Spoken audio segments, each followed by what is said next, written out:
Chapter 1, The Promised Land, USS Enterprise A. Stardate 95211.6. The bridge of the Enterprise A was running on third shift lighting, a soft, sterile amber hush that painted deep shadows beneath the consoles and made the immaculate bulkheads look cold. Captain James T. Kirk sat in the center seat, the leather worn under his grip. He did not particularly want the con. The mission was a survey. 2 weeks along the Arkansas sector edge, mapping subspace currents that nobody at Starfleet Sciences cared about, and that, more importantly, kept the Enterprise a comfortable 30 light-years from the Klingon border. After Nimbus 3, Kirk had not argued with the assignment. Sulu had the helm. Chekhov had navigation. Uhura had communications. Spock stood at the science station, bathed in the pale blue glow of his scanner hood. The ship was quiet. "Captain." Spock's voice did not change pitch when something was wrong. It only became more precise. "I am detecting a localized gravitational shear, bearing 020 Mach 4, range 0.6 light seconds and closing on a fixed point in space." Kirk stood. "On screen, there is nothing yet to display. The phenomenon is subvisual. However, the magnitude of the distortion is consistent with the displacement of a substantial mass into our continuum from elsewhere." Internally, Spock was experiencing a profound, strictly suppressed anomaly in his own logic centers. Space was tearing, not folding, not warping, but violently separating along a mathematical fault line that Starfleet physics dictated was impossible. Elsewhere meaning, "I cannot yet specify. There is no warp signature, no subspace harmonic, no tachyon precursor. I am observing only the gravitational consequence of arrival, not the mechanism." Kirk's jaw set. "Yellow alert. Mr. Sulu, bring us about. Give Mr. Spock his angles. Lieutenant Uhura, raise Starfleet Command. Encrypted. Tell them we have an unknown contact entering normal space." "Aye, sir." The amber light snapped to a harsh, high-contrast ochre. "Captain," Spock said. "The displacement is now resolving." The view screen went white. When the optics compensated, Kirk was looking at a battleship. He had not, in the strictest sense, ever seen one before. Federation vessels were exploration platforms with weapons attached as a regrettable necessity. The thing on the screen had been built backwards from that premise. Every line of it was armor. Every protrusion was a heavy gun mount. Its dark gunmetal hull was scarred in brutalist patterns, kinetic impact craters, and scorched plating where something had detonated against the surface and the ship had simply absorbed it. It cast long, jagged shadows across its own hull in the starlight. There were ships behind it. Civilian configurations mostly. Freighters, passenger liners, what looked like an agricultural processor and a mining tender. They were tucked behind the warship like ducklings behind a wounded bear. Spock. The lead vessel measures 1,400 meters along its primary axis. It does not appear to be equipped with deflector shielding of any recognizable Federation, Klingon, or Romulan configuration. Hull composition is a high-density alloy I cannot immediately identify. Its primary armament is solid projectile kinetics and what appears to be a substantial inventory of nuclear warheads. Kirk turned his head slightly. "Nuclear. Affirmative, Captain. Fission and fusion warheads in a stored configuration. They are not, at present, armed." "That's a relief. I am also detecting significant internal damage. Atmospheric venting from at least 4 hull breaches, fires on multiple decks. The civilian vessels in formation behind it are similarly damaged and are operating, by Federation standards, well past the limits of safe sustained flight." Kirk looked at the bruised giant on the screen. It looked like a ghost ship bleeding into the void. "Captain," Uhura's voice. "We are being hailed." "On what frequency, Lieutenant?" "All of them, sir. They appear to be broadcasting on every band we monitor, and several we don't. And, Captain," she turned in her chair, "the hail is in English. The universal translator is not engaged. They are speaking English." Kirk and Spock looked at each other. "That is improbable," Spock said. "Put them through." BS-75 Battlestar Galactica. Combat Information Center. The jump had been wrong from the start. Lieutenant Felix Gator tasted copper in his mouth before the deck plate stopped violently shuddering. The sheer kinetic trauma of the translation usually faded in seconds, but the Galactica was groaning, a deep structural agony of stressed metal. The jump computer was supposed to spend the first 2 seconds after a jump confirming stellar position. It was supposed to report green, the fleet was supposed to spread out, and Tig was supposed to bark at someone. Instead, the computer was throwing errors. The system was looking at the sky and not finding the sky it had been told existed. "Mr. Gator." Admiral William Adama did not have to raise his voice in the cramped, suffocating heat of CIC. CIC was built around his voice. "Report." Sir, I have no fix, no reference stars. The sensor arrays are returning a stellar background that does not match any known cartographic database, including the deep survey data from the Capricorn Astronomical Service. Try again. Colonel Salty had moved to the central plot table without asking permission. Where are we, Bill? I'm asking the same question, Saul. Braddis contact. The petty officer at the sensor station did not quite shout. Single contact, bearing 005, Karam 189er, range 8,000. It's small, sir, about the size of a heavy cruiser, but what? But I've never seen energy readings like this from anything. There are power signatures throughout the hull that don't correspond to any propulsion or weapon system in our database. Adama crossed to the DRADIS console, the phosphor-green glow illuminating the heavy, weathered lines of his face. The contact was small, sleek, and held station off the Galactica's starboard bow with the casual competence of something that had not had to think about its position in a long time. Are they painting us with targeting solutions? Negative, sir. Are we painting them? A pause. Yes, sir. Standard threat assessment lock. Per protocol. Drop it. Ty turned. Bill, drop it, Saul. We just appeared in their backyard with a fleet of warships. If they wanted to fire on us, they could have done it before we finished the jump. Drop the lock. The lock dropped. Adama watched the DRADIS contact. It did not move. Sir. Lieutenant Anastasia Dawala. Communications. We're being hailed. They're broadcasting in clear, no encryption. The signal is, sir, the signal is in Capricorn. The CIC went dead still, Ty said quietly. Bill, that is not possible. Put them on the screen, Lieutenant. The small damage control monitor mounted to the bulkhead flickered alive with a video signal cleaner than any Adama had received in the years since the colonies fell. The man on the screen was human. He was sitting in a captain's chair on a bridge that looked like it had been designed by someone who had never had to fight a real war. The lighting was stark and pristine. The man had a face Adama did not recognize, and an authority Adama recognized immediately. This is Captain James T. Kirk of the United Federation of Planets, Starship Enterprise. Identify yourself. Adama stepped forward into the pickup of the camera he inferred was scanning him, squaring his shoulders in the dim, industrial gloom of the CIC. This is Admiral William Adama of the Battlestar Galactica, commanding the colonial fleet. We are refugees, Captain Kirk. We are seeking sanctuary. We mean you no harm. A pause on the other end. The man on the screen looked at someone off camera, then back. Admiral Adama, we will make every effort to render assistance.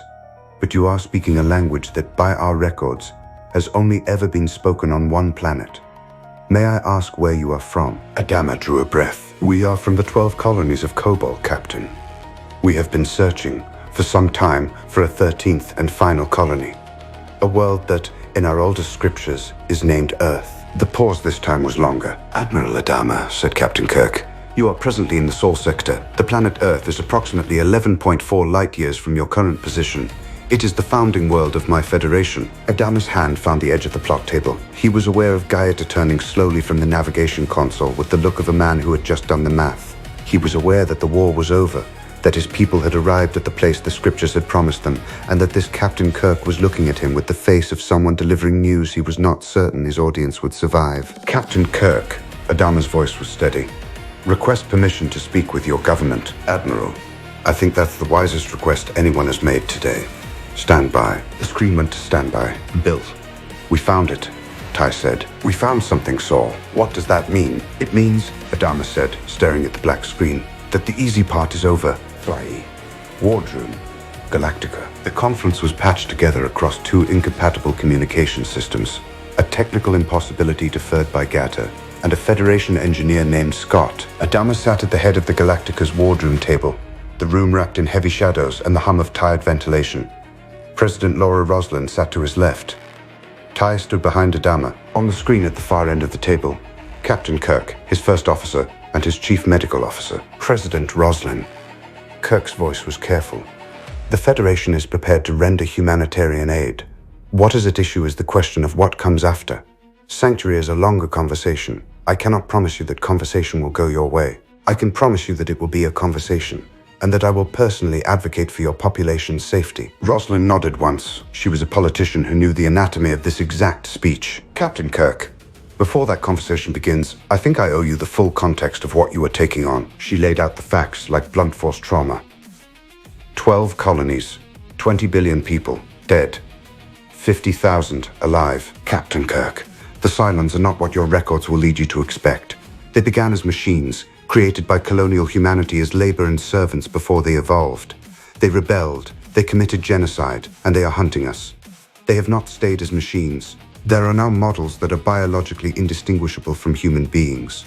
They breathe, they bleed, until they reveal themselves. The first officer, Spock, sat forward by the small fraction that equated to Vulcan alarm. Madam President, are you stating that there exist within your refugee population persons whose identity as artificial agents cannot be detected by examination? I am stating that we have, on 3 confirmed occasions, identified such agents only after they had taken hostile action.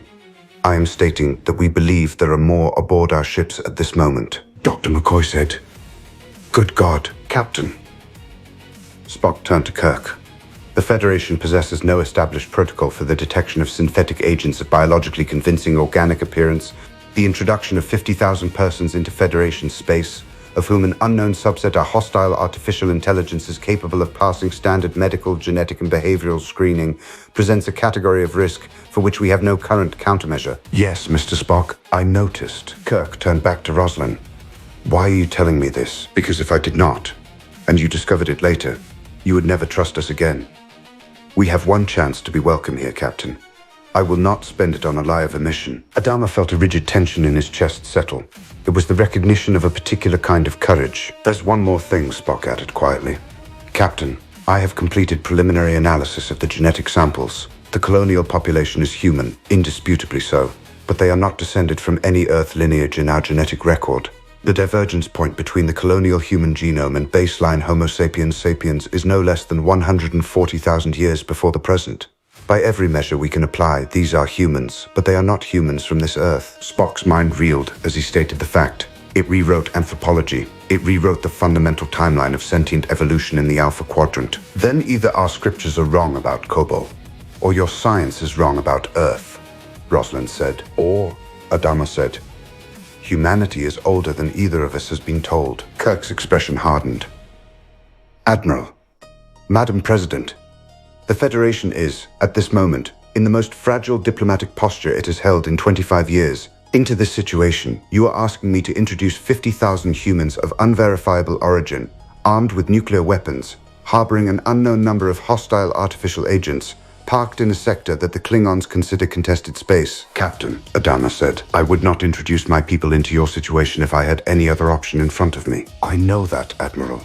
I am going to do what I can. Ivy, Bridge, Enterprise. Captain, long-range sensors are detecting a Klingon battlecruiser entering the sector at Warp 7. Katinga class. Course is direct to our position. Sulu's voice was tight. Time to intercept? 18 minutes, sir. Kirk closed his eyes for 1 full second. Lieutenant Uhura, reopen the channel to the Galactica. A screen came up.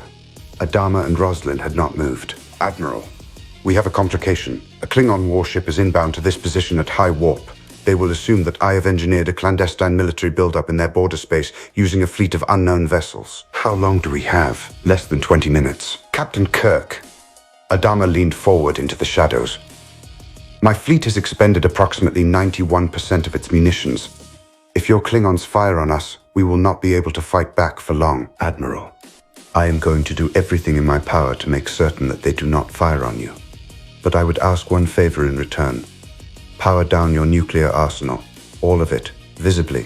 Whatever happens in the next 20 minutes, I do not want it to happen because a Klingon sensor officer mistook a fueled warhead for a launch warning. Tai, who had spent 40 years preparing to die fighting, stared at the screen with the bitter irony of a man asked to disarm in front of a third party he had not known existed an hour ago.